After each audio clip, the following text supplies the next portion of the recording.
Hello guys, welcome to my channel. My name is Richa Gupta और मैं स्वागत करती हूँ आपका एक नए लेक्चर में, नए वीडियो में।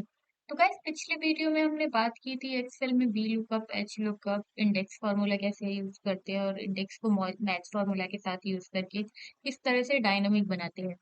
आज के लेक्चर में हम बात करेंगे इनडायरेक्ट फार्मूला की। इनडायरेक्ट फार्मूला होता क्या है, इसको कैसे यूज करते हैं। तो पहले मैं चलती हूँ अपने डेटा पे। हाँ जी। तो मैं आपको बता देती हूँ कि इंडेक्स फार्मूला क्या होता है, सॉरी, इनडायरेक्ट फार्मूला का यूज क्यों करते हैं। जैसे हमारे पास कोई डेटा है, सपोज दैट एक वैल्यू है, यहाँ पे मैं आपको करके दिखा देती हूँ। जैसे एक ये वैल्यू है 10,000। ठीक है। मैं एक बहुत छोटा सा एग्जांपल बताऊंगा आपको कि जगह जैसे आपने किसी चीज का एड्रेस, किसी जगह का एड्रेस आपने कहीं पे स्टोर कर रखा होता है। ठीक है, आपने मेल पे स्टोर कर रखा है या नोटबुक में कहीं पे अपना एड्रेस नोट कर रखा है।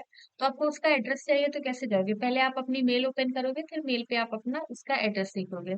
ठीक है। तो सेम चीज यहाँ पे होती है इनडायरेक्ट फॉर्मूला का यूज करने के लिए कि जैसे किसी चीज का कोई एक सेल का एड्रेस होता है। ठीक है, अगर मुझे उस सेल की वैल्यू चाहिए, जैसे ये ई सिक्स में मैंने 10,000 लिखा हुआ है।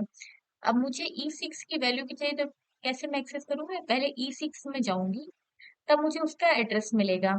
ठीक है। तो इसमें इनडायरेक्ट फॉर्मूला क्या क्या यूज होता है। तो जैसे देखिए, मैं एक बार आपको सिंपल करके दिखा दूं। जैसे मुझे इस सेल में ई सिक्स की वैल्यू चाहिए, ये वैल्यू मुझे इस सेल में चाहिए। तो मैंने यहाँ पे सिंपल किया, इसको मैंने E6 पे गई। ठीक है। यहाँ पे सिंपल मुझे इसकी वैल्यू मिल गई। ठीक है। अब आप ये बोलोगे कि इनडायरेक्ट फॉर्मूला का फिर हम यूज क्यों कर सकते हैं। इनडायरेक्ट फॉर्मूला का यूज भी इसीलिए किया जाता है कि अगर मुझे कोई वैल्यू चाहिए किसी सेल की, किसी पर्टिकुलर वैल्यू को फेच करना है, किसी पर्टिकुलर सेल की वैल्यू को, उसके लिए इनडायरेक्ट फॉर्मूला का यूज कर देते हैं। अब आप बोलोगे कि ये तो हम डायरेक्टली भी फेच कर सकते थे, जैसे मैंने यहाँ पे फेच किया, direct equals to E six किया, ई सिक्स की वैल्यू मुझे फेच हो गई। तो ये जब हम डायरेक्ट कर सकते थे, तो उसका इनडायरेक्ट फॉर्मूला का यूज करने की क्यों जरूरत पड़ी, इतना इसको कॉम्प्लिकेटेड क्यों बना रहे हैं। तो कॉम्प्लिकेटेड क्यों बना रहे हैं, उसकी जरूरत क्यों पड़ी, ये बात हम करेंगे नेक्स्ट वीडियो में। आज हम ये देखते हैं कि हम इसको यूज कैसे करते हैं। ठीक है। तो फिर देखिए, मैं आपको करके दिखाऊं। इक्वल्स टू, जैसे यहाँ पे मैंने क्या किया था, इक्वल्स टू ई सिक्स किया, तो मुझे ई सिक्स की वैल्यू दिख गई। एक काम करती हूँ, मैं यहाँ से इक्वल्स टू हटा देती हूँ। तो ये मुझे सेल का एड्रेस मिल गया कि इस सेल की वैल्यू मुझे चाहिए। ठीक है। मैं कुछ और वैल्यूज भी ले लेती हूँ इसमें। यहाँ पे भी मैंने ले लिया 20,000, यहाँ पे ले लिया मैंने 5,000, यहाँ पे फिर ले लेती हूँ 18,000। कुछ और वैल्यूज मैंने ले ली। ठीक है। अब मैं इनडायरेक्ट फॉर्मूला का यूज करना पहले आपको बताती हूँ कि वो किस तरह से यूज करते हैं। Equals to indirect, indirect. अब रेफरेंस, रेफरेंस में मुझे क्या चाहिए, मुझे ई सिक्स की वैल्यू चाहिए, तो मैंने सीधा ई सिक्स सेलेक्ट किया। ई सिक्स कहाँ है, हमारा H6 में है। अब देखो, ये मुझे ई सिक्स की वैल्यू रिटर्न कर रहा है। अब सपोज दैट मुझे किसी और की सेल की वैल्यू चाहिए, मैं यहाँ पे ई सिक्स को E7 कर देती हूँ। ये मैंने ई सिक्स को E7 कर दिया, तो देखिए मुझे E7 की वैल्यू फेच हो रही है। तो जिसकी भी वैल्यू मुझे चाहिए, उसको मैंने एक सेल में स्टोर कर दिया, सेल का एड्रेस मैंने एक जगह स्टोर कर दिया। उस सेल को यूज करके मैं वैल्यू फेच कर रही हूँ यूजिंग इनडायरेक्ट फॉर्मूला।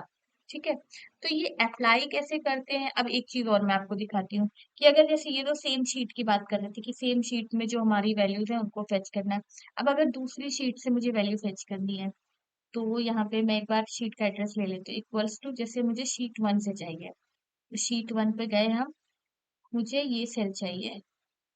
ठीक है। तो मैंने ये सेल पे आ गए, तो मुझे इस सेल की वैल्यू मिल गई। एक काम करती हूँ, मैं पहले सेल का एड्रेस कहीं कर लेती हूँ। इक्वल्स टू हटा दिया। ठीक है, ये मैंने कर दिया। अब मुझे शीट वन के B6 की वैल्यू चाहिए थी, तो मुझे यहाँ पे मिल रही थी।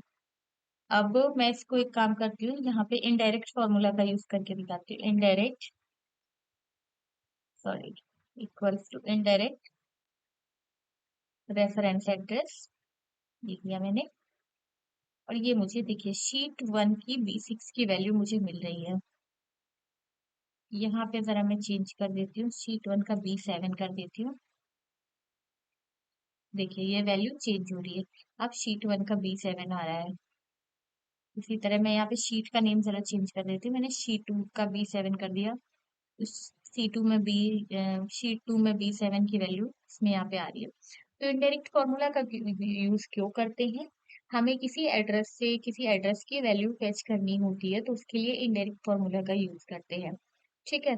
तो आप इसको एक बार प्रैक्टिस करके देखिएगा। थोड़ा थोड़ा सा हो सकता है आपको कॉम्प्लिकेटेड लग रहा हो, बट इतना कॉम्प्लिकेटेड है नहीं। आप प्रैक्टिस करके देखिएगा। अगर आपको कोई भी डाउट्स, कोई भी क्वेरीज आते हैं, तो आप प्लीज कमेंट बॉक्स में कमेंट करिएगा। I will reply over there. तो आज के लेक्चर में बस इतना ही। मिलते हैं नेक्स्ट लेक्चर में। तब तक के लिए थैंक यू फॉर वॉचिंग।